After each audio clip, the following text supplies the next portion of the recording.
Coming up on the Nick Craig Show, the city of Wilmington, North Carolina still remains and still continues to deal with a homeless issue. Some pretty big discussions taking place within the now 7-0 Democrat-controlled city council. We'll get into the details coming up.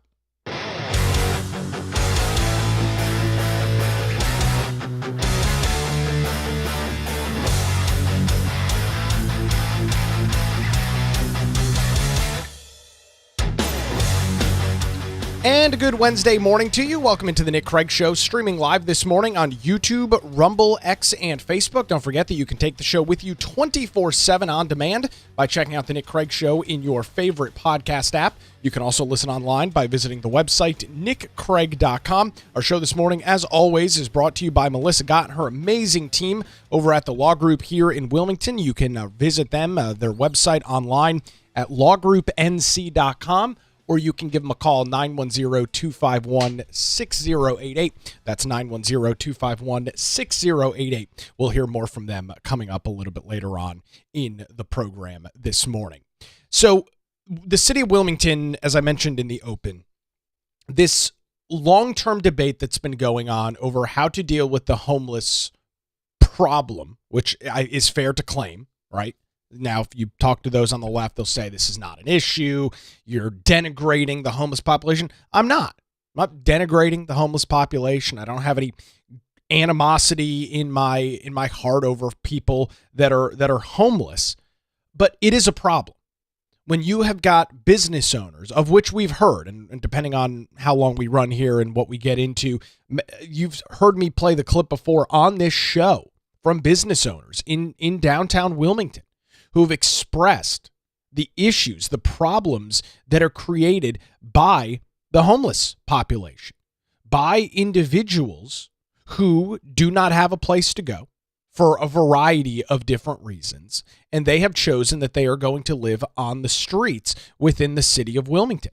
And that has created a problem in which business owners have to deal with, populations, people that are visiting downtown Wilmington. Obviously right now it's a little different. It's mid-January. It's 41 degrees outside. Downtown's not as bustling this time of year as it usually is as we get into the early spring and summer months, where when you go to downtown on almost any night, you're going to see a large group of people walking around, enjoying the restaurants, enjoying the bars, enjoying the shopping that's taking place within the city of Wilmington.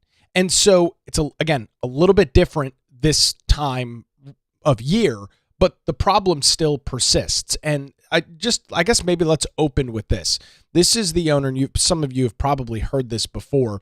This is the owner of Eagles Dare, which is right there on 3rd Street in downtown Wilmington. He also owns the underground poorhouse that's at the corner of Market Street, the underground bar there. He owns Taco Baby as well, which is next to WTF in downtown. So this is an individual, Joe Herrera, who's got Joe Capo, who's got multiple businesses in downtown Wilmington, in 3 actually pretty different areas of downtown. So before we get into more framing of this, let's just listen to a few minutes of Joe describing, again, what I will call is a problem that exists within the city of Wilmington. This is from August 5th of last year. I've lived and worked here since 2009. I own the Eagles Dare bar and venue space, Taco Baby restaurant, and the Poorhouse bar.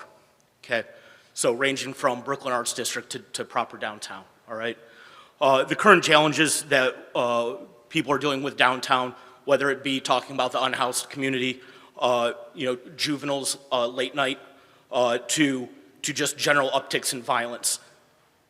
Council, something needs to be done. I'm literally, a bunch of business owners, a bunch of people representing downtown are pleading something needs to be done. Is it necessarily the ordinance being presented tonight? Is that the answer? I don't know, but what I'm pleading with you is something needs to be done. I get that there are layered issues here, and it's multifaceted, and there is no right answer, all right, or one quick answer, but again, something needs to be done. We have members of the unhoused community from sunup to sundown downtown, aggressively panhandling, committing lewd acts, open air drug use and alcohol use. I'm going to pause that right there. Does that, with the situation just laid out, again, this is a guy who operates 3 different businesses in downtown Wilmington in 3, relatively different areas of our pretty small geographic downtown. And what he's describing is something that, for me, from my vantage point, does not create an open, welcome environment. Open air drug use, rampant alcohol abuse, people urinating and defecating in public. I mean, does that create a good environment? No, the answer, of course, is unequivocally no. And anybody that says otherwise is an idiot, is a complete abject moron. No area thrives when you've got individuals openly shooting up heroin in the middle of the street.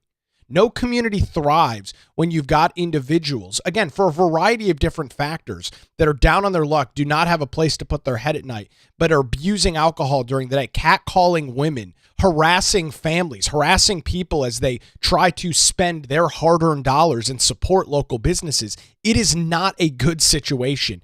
And again, don't take my word for it. My opinion, frankly, doesn't matter. Take the opinion of a guy who operates 3 businesses, 3 very prominent and successful businesses in downtown Wilmington. I think if you're going to talk about subject matter experts, doesn't get better than Joe. All right. Those things, we have business owners that have to go to their businesses early to make sure that they're cleaning up feces at the entrance of their business before their clients come in to get their hair done. Something needs to be done. Okay? I watched families get catcalled, get hollered at on their way to go get ice cream. And I say to myself, that's a family that's never coming downtown again. All right? We have juveniles downtown, late night, hanging out predominantly in front of several establishments that are catering to underage or 18 and up crowds that are not downtown for any other reason than to be downtown. Literally throwing fireworks at people on Front Street over the 4th of July weekend. Something needs to happen. Back in just a handful of years ago, the task force was significantly more present. They knew us, we knew them, they knew who the players were. And I understand that the police department have their own issues right now themselves in terms of manpower. But again, something needs to be done and some presence needs to be felt. Whether it is this ordinance, whether it is a curfew for underagers downtown. Again, I don't know, but again, I'm pleading with you, something that needs to be done. There are other districts now. It used to be where are you going, beach or downtown. Now it's, I've got Soda Pop, I've got Cargo District, I've got Up in Ogden. Those are all amazing spots. So for people to want to come downtown, we need to provide an environment that they actually want to come to. I'm running out of town, I'll leave you with this. Let me know when you want to go out. Meet me at Eagles Dare, we'll go out on a Saturday night, we'll load up in my car, and we'll drive around. So there's the situation. Now, when this was going on when this discussion was taking place, this is from the August 5th, 2025 Wilmington City Council meeting. Fortunately, at the time, you had Wilmington City Councilman Luke Waddell and Charlie Rivenbark, both of them members of the Wilmington City Council, that were fighting for people like Joe, fighting for these downtown businesses. And there's a comment coming in on our Rumble live chat this morning. It was getting better as far as what I was seeing downtown, but with this new council, I would imagine it will get worse than ever. And that's exactly kind of the premise of the show this morning. You had individuals like Councilman Waddell and Councilman Rivenbark that were siding with these business owners. Under this new 7-0 Wilmington City Council, of which I am willing to give the benefit of the doubt. I'm not saying that they are going to botch and fail at everything. I am willing to give them a shot. Can and will look at how they govern, how they lead objectively before I sit here and trash them every day. I'm not in the business of that. I don't think that's good content. They're Democrats. I don't agree with them politically. I can and will objectively look at what they do and determine whether I think it's a good idea or not, whether I think it makes sense or not. What I will say is kind of a preface on all of this is we have seen in many other Democrat-run municipalities what this inevitably looks like. the problem of homelessness, or unhoused as those on the political left call it, is never dealt with because they don't want to be seen as being mean to the homeless population. They don't want to be accused of not being compassionate for individuals that, again, for a variety of different reasons, are homeless. Some things in their controls, some things not. They don't want to get that label. It's not the fun liberal thing to do, so they don't. They allow the problem to fester. They make excuses. They kick the can down the road, and then you look in the rearview mirror and see a disastrous situation, one that in large part could have been avoided if government was willing to take action.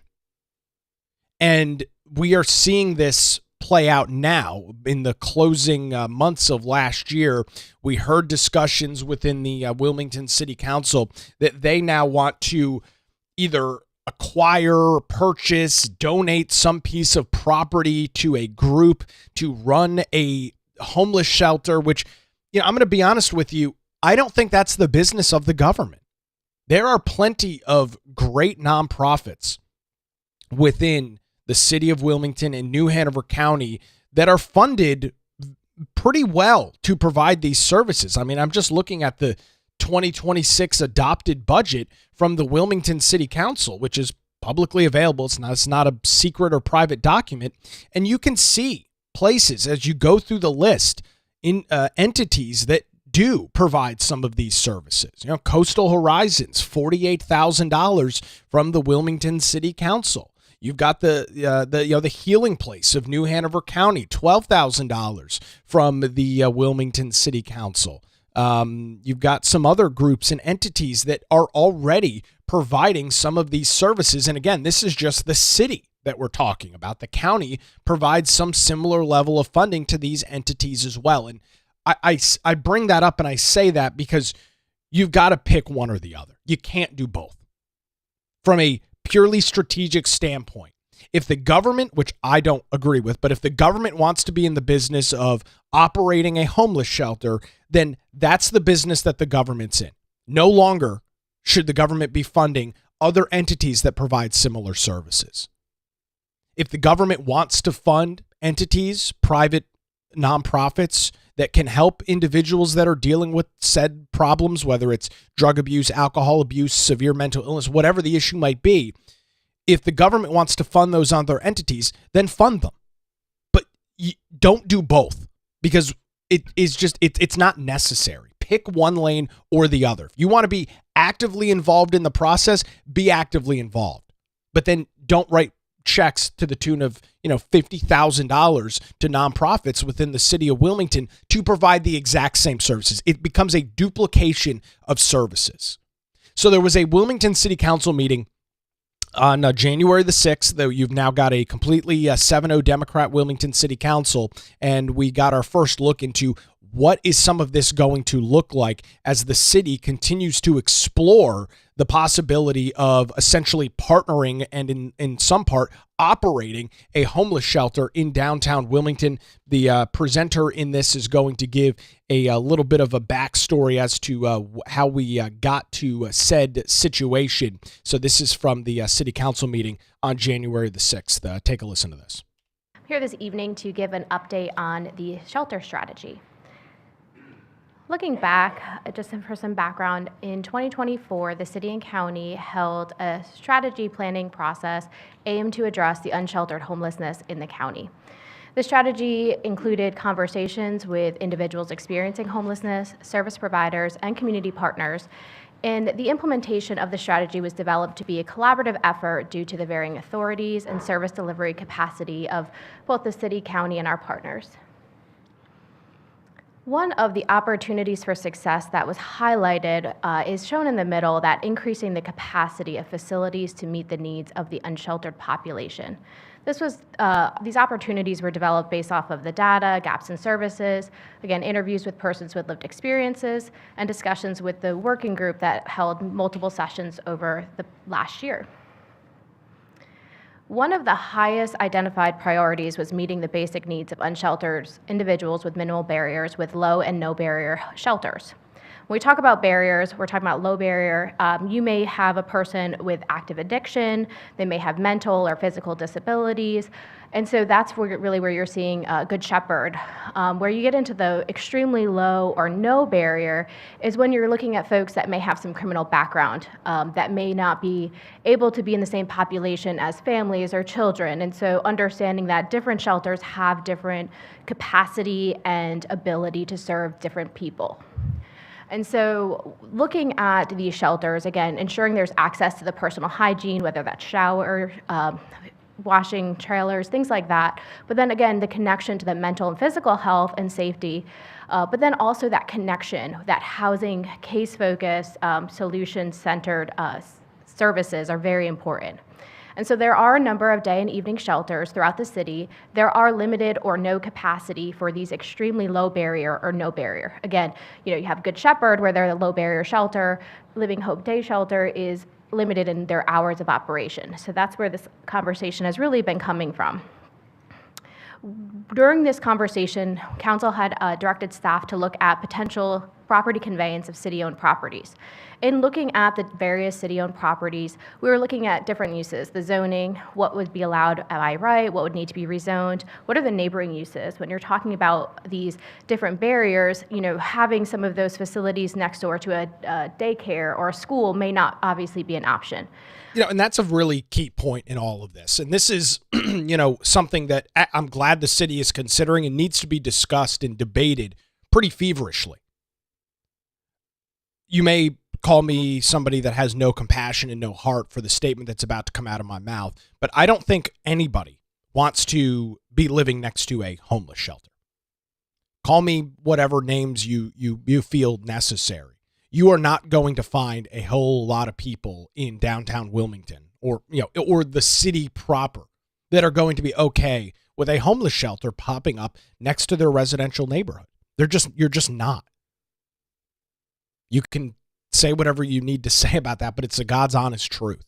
And that is absolutely something that needs to be discussed. Do you want to drop your kids off at a daycare that's next to a homeless shelter with people, as you just heard, with nowhere little barrier that are actively addicted to drugs, actively addicted to alcohol, potentially dealing with severe mental illness to the point where they could be irrational or even dangerous? We heard discussion about people with violent criminal backgrounds. I mean, no, of course not. Nope, nobody wants that. Now, the left can pretend that they do, but this is the old adage we see all the time, right? We saw it with illegal immigration during the previous administration. We want illegal immigration here in the United States from the Democrats as long as they're not in our community.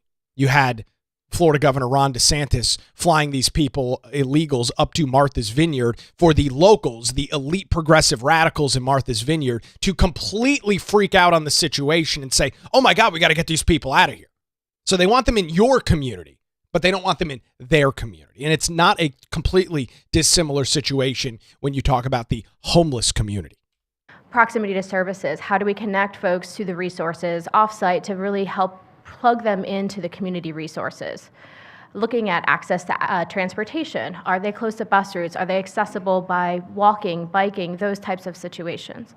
And then finally, the point in time count. Where are people already located? Instead of trying to drive people to some of these services, can we locate those services around where they are already existing? And so there's also some other considerations that to take into account from the last year. Good Shepherd Center, for example, has received rapid housing money. One of our greatest solutions to homelessness is housing, and looking at these grants, this one came from the endowment, they've been able to increase the number of folks they've been able to house, which is phenomenal. They also have two projects, the SECU The Sparrow, which is 32 units of permanent supportive housing. They'll be opening hopefully this summer, as well as a planned campus expansion. And then the Salvation Army opening in last year with 75 new beds that also have some day activities as well. All of this to say is that people are moving through this ecosystem a little bit differently than they were a year ago and will continue to move through it differently. Well, these permanent supportive housing may free up beds in some of the shelters, and just understanding that there's a lot of changing conditions in the physical space as well as the financial space. There's been some changing HUD funds that are moving around, and just understanding that that landscape has changed over the past year. In addition to those considerations, there's also some other factors. The city is nearing the completion of the Greater Downtown Plan. They are also developing a Northern Downtown Master Plan. And then additionally, just reviewing all of the city holdings as part of this larger needs discussion. And so with that, the following recommendations are being presented to you this evening. One of the ideas is that before we select a site, to identify a lead partner for the shelter. Those folks would be able to understand the capacity to take on this no to low barrier shelter, coordinating services with resource providers, and being able to apply their knowledge to an appropriate site location. Instead of just, talking with some of the local providers, are there other providers that may come into this community to be able to offer these services? And along with that, following the request for information, putting out a request for proposal, again, to find that lead partner. Then also reviewing all the city-owned properties as part of that larger needs discussion and planning process. And then one of the other topics that came up was the need for a summer point-in-time count to really validate what the changing condition is from this January, when it typically takes place, to summer. When are we feeling a difference? People may see a difference. Is that really validated? And it also allows the community to really focus on the questions they want to know. This would not be a HUD-sanctioned one, and so the questions could be adapted to fit the needs and requests of council to make sure that we're asking the right questions to these folks. This is kind of in the weeds, but what she's explaining, every year HUD, the Housing and Urban Development, does this point and count study where they essentially go through a city, go through a municipality, and talk to people that are homeless and count how many homeless people are living in a community. That takes place actually coming up here in a couple of weeks. It's the end of January typically that is done. And while I understand from a budgetary and a financial standpoint why HUD does it the time of the year that they do, it's the middle of the winter in many cities across the United States. I mean, it's 40 degrees out in Wilmington right now. There's a chance, we'll highlight this a little bit, we'll talk about it more later in the week, there's a chance of even some snow across the area later this week and into the weekend. Right, so it's a hard time of year to do that. And so I'm actually in favor of the city doing this summer point and count, where you've got the weather much more milder, where there seems to be more individuals that are frankly just living on the streets in the middle of the summer when it's not 28 degrees outside overnight. And so it's going to be interesting to see if they go forward with this, what do those numbers look like? Because that's one of the larger debates, and I've been following this discussion now for years. What is the number? How many individuals that are actually homeless within the city of Wilmington? That number is a little bit ambiguous as it stands right now. So with that, I have discussion, and I'm open for any other ideas. Are there any questions? Sir, Mr. Joyner? As we begin to plan the summer point-in-time count, is that going to look quite similar to what we see for the one that's done through the COC? Because they're a multiple county agency mandated by the federal government, but it sounds like we really want to drill down on what's happening within city limits, but they're the ones who have the blueprint for how to do this. We would absolutely be coordinating with the continuum of care. A lot of off-cycle point-in-time counts can be more service-based, where you're not always, just searching the woods. Maybe you know where those encampments are. Our service providers know where those folks are, and they're able to help connect and provide some of that. Maybe it's hospital discharge. So there's different ways of doing it. And while we could focus here, there may be others in the region that find value in also coordinating at that time. And so that would be a discussion with the COC if they want to expand that to their whole region with this count. Ms. Andrews? Speaking of the point-in-time count, when is the winter point-in-time count going to be done, and are they going to be doing a call for volunteers? They are we were on a call this morning. They're finalizing the details, and I will make sure that information gets pushed out. But typically, they look for volunteers, especially in Brunswick and Pender County, as you can imagine. But I will pass that information along. It's in this month. It's in a few weeks. And a second question, if I may. I got this from one of our service providers, and you might not know this. I might have to refer this to the city manager. But what is the status of hiring of the social workers? So before we get to the answer to that question, there's a couple of comments coming in on our live chats this morning. Does low or no barrier mean that they can still stay there if they're drunk or high? Yes. I mean, traditionally, that is what that would mean when you're talking about a no or low barrier shelter. Yes. There are some, and I don't want to name them off because I don't want to pass along bad information. There are homeless resources and shelters within the city of Wilmington and New Hanover County right now that do offer homeless services. Many of them are what are called dry shelters, meaning individuals that are actively not using or abusing alcohol or drugs. And then you've got, wet shelters, which means individuals that are still in some cases dealing with addiction and trying to work through that problem. So that's low to no barrier would mean, yes, you would have, in all likelihood, not a guarantee, but in all likelihood, you would have individuals that are actively, in some cases, using and dealing with pretty serious addictions to drugs or alcohol in that shelter. That's, one of the discussions about where do you put this thing? Right? Where do you put this shelter where you've got individuals that potentially could be erratic? I don't think I'm making an out of control statement when I say individuals that are high or drunk tend to be probably more erratic than those that are sober and clear of mind. I mean, it's just a logical conclusion. Drink a little too much, maybe you get a little crazy. You've got individuals that are actively abusing and addicted to these substances that would likely be taking advantage of some of these shelter resources. Another question coming in: homelessness and aid is an NGO cottage industry in places like California. Is it the same thing in Wilmington? Not really, and I think it's got to do everything with the population size. We really haven't seen that.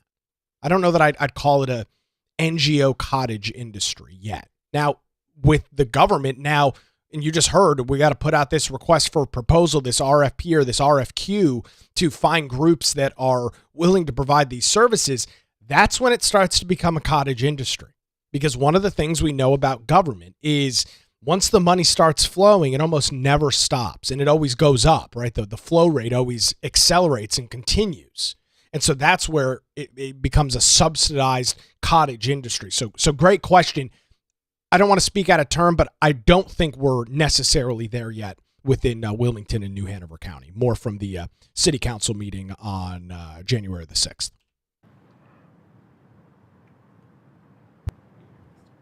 Yes. Chief Zudema, can you speak to where we are in the hiring of the social workers? I know several of those have been. Good evening. We're in the process of still conducting interviews. I know several of those have been done.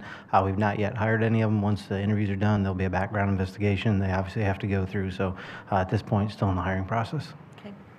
Do you anticipate, do we have an anticipated time when they might be on board? My hope is within the next couple of months, but some of that will depend on how those background investigations come through. Okay, thank you. Yep. Mayor Pro Tem. Chief, while I got you there, could you give us an update on some of the activity that's been taking place downtown since the last ordinance, and we had this term bad actors? Has it been calm, or has it maintained, or has it heightened, or do you know? And when you're speaking, are you referencing the camping ordinance? Right, yeah. Okay. Yeah, so to my knowledge, we haven't seen necessarily an increase or decrease per se. Certainly, if you want, I can get you numbers and we can provide those to you.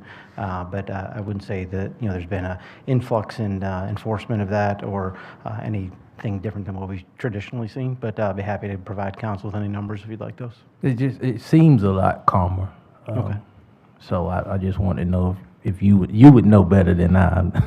Yeah. Down there that often, but yeah, I mean, overall, our crime numbers for the year are down. That's something we'll provide to you when we do the upcoming meeting with you all. We have that prepared for you to share with you, but overall numbers are down, but I'd be happy to address anything specific if you'd like. And that's a good question there from Councilman Kevin Spears, who's now the mayor pro tem of the city. But again, I think part of that also very much has to do with the time of year. You have less reporting going on because there's just less people downtown. You have less individuals that might be living out in the public, literally sleeping on the streets again, because it's 20 degrees outside. It's not a very conducive environment for that. And so, good question. No, not dogging the question at all. Again, I think it is hard, though, to take a snapshot of what's going on November, December, January, February, and try and extrapolate that to what we will see in June, July, August, September, when it's nice and warm and there's a lot more people downtown, there's a lot more activity, and there's a lot more situations and circumstances, like we heard earlier from the owner of Eagles Dare Taco Baby in the underground poorhouse. Heard from him about people being harassed and catcalled.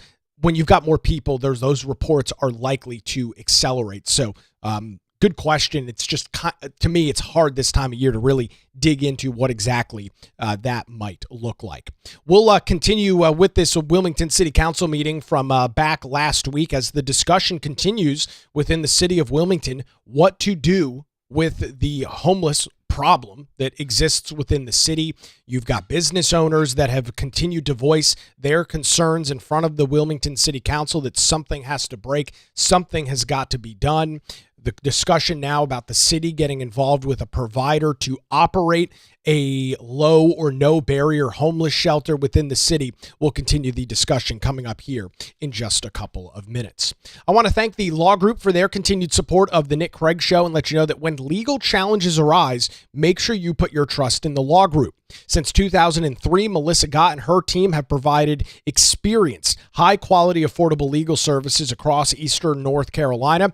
Back, it'll be 6 years here in just a couple of months. I used Melissa Gott and her team in the process of purchasing my house, going through the legal transaction that is home ownership and purchasing property. An absolutely phenomenal, fast, and affordable experience. Their dedicated team ensures that any questions that might pop up during your legal challenge are answered and resolved incredibly quickly. And great news, they're located in downtown Wilmington and just a phone call away at 910-251-6088, or you can visit them online at lawgroupnc.com. Give them a call, 910-251-6088, or their website, lawgroupnc.com. The Law Group, experience and dedication you can rely on. We'll grab a quick break. More from the Wilmington City Council meeting coming up as the Nick Craig Show rolls on a Wednesday morning, streaming live on YouTube, Rumble, X, Facebook, and available 24/7 wherever you get your podcasts.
Good Wednesday to you. Welcome back to the Nick Craig Show. Thanks for spending some time with us, either live this morning on YouTube, Rumble, X, Facebook, or available 24/7 in your favorite podcast app as we continue kind of walking through the January the 6th Wilmington City Council meeting as it relates to homelessness. It's been a long time discussion, a long time debate within the city. It's gone back decades at this point. A very interesting question is coming in on our Rumble live chat. Has any other city our size ever solved, and I'm putting that in quotes, this problem?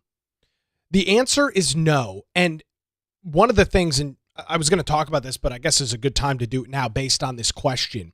You heard earlier in this presentation that the city is going to put out, or the recommendation is that the city puts out some sort of RFP, RFQ for a group to essentially operate this shelter, operate this low to no barrier shelter within the city of Wilmington.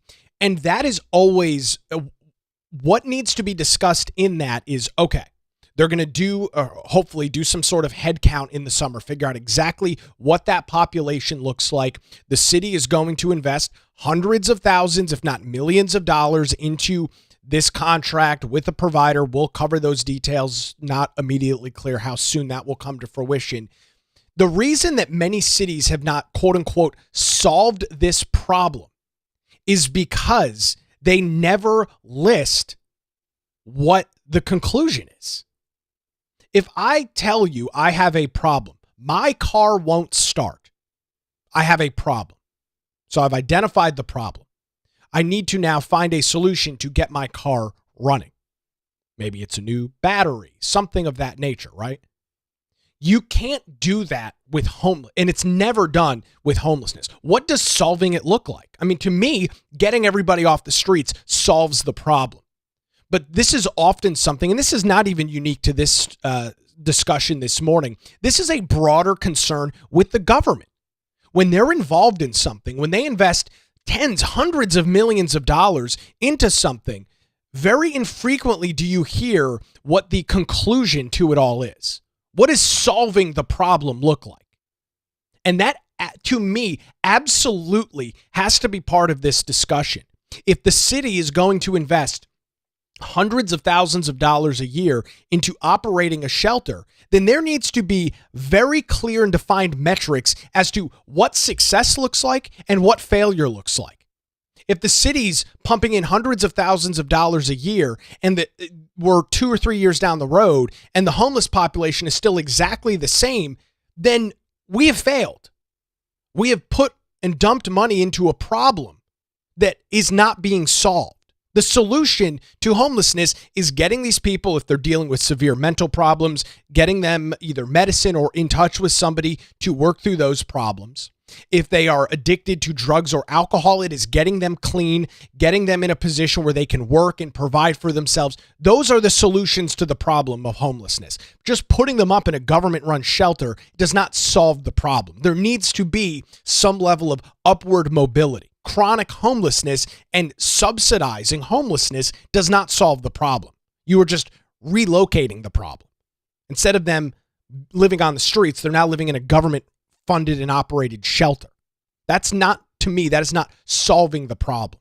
We want to help these individuals so that they can provide for themselves, so they can become useful and productive members of society. And as this conversation continues to unfold, that metric, that data absolutely needs to be part of the discussion within the city. If not, I can sit here very confidently this morning and tell you it will fail. Without those metrics, without being able to determine what is a successful operation, what is a failed operation, it will fail. When you don't have those metrics laid out, when you don't have those end goals laid out, you cannot succeed. You just can't. It does not work. More from the city council meeting on the 6th. Thank you. Yes, sir. Chief, we have another question here. Sorry? Clinton. Sorry, Chief. Specifically, I would love to see if any infractions have been given regarding those, the homeless ordinance that was passed last year. Okay, yep, we can certainly get that. Thank you. Yes, ma'am. Anyone else? All right, thank you. Thank you. Rachel, in respect to the low barrier shelter, this be, I know that we have one that I think operates during the day, correct? Are you speaking of Living Hope at First Baptist? Yes, that is not every day. It's limited in their hours and the days that they're open, but So yes. this would be the first of its kind in the city? Of a extremely low- low, of a low extremely barrier low. shelter. Extremely low, yes. Yeah. This would be. So this would be the very first one? Yes. And I would imagine that y'all have, I'm sure you would have reached out to other communities that do have low barrier shelters in regards to the process as to how they handle security, how they handle folks that are coming in and, the times. And I would imagine it would be open 24 hours a day? That would be the ideal. As Councilmember Joyner and I were able to take a trip to Greensboro to see the Interactive Resource Center, and that's just an example of an example of how it could. Or there's other models in other communities that we'll look into. And that's really where coming with the lead partner is going to come into play, because they're going to be able to maybe give us some of the best practices that they've found in other communities as well. So are you going to depend on the lead partner to determine the number of beds or the space needs for this particular low barrier shelter for our community? As far as the scale for this community, I would envision no more than 50, probably in the 30 to 40, maybe swelling up to 50 under extreme circumstances. But that seems, as we're looking at sizes, that seems to be the correct scale for some of these smaller sites, which before they get unmanageable. Okay, very good. Okay. There's a great comment coming in on our Rumble live chat from John. He says the city owns a nice property at 3rd and Chestnut that used to be worth between $7 and $8 million. They tore it down to, quote, attract a grocery store, and now it's worth $1.7 million and no grocery store. That building could have been a nice adaptive reuse to address homelessness. Yeah, well, again, I have an open mind. I want to have an open mind. It is just hard for me to put myself in the mindset that the city can be successful with this. And call me a pessimist if you must. Call me a Debbie Downer if you must.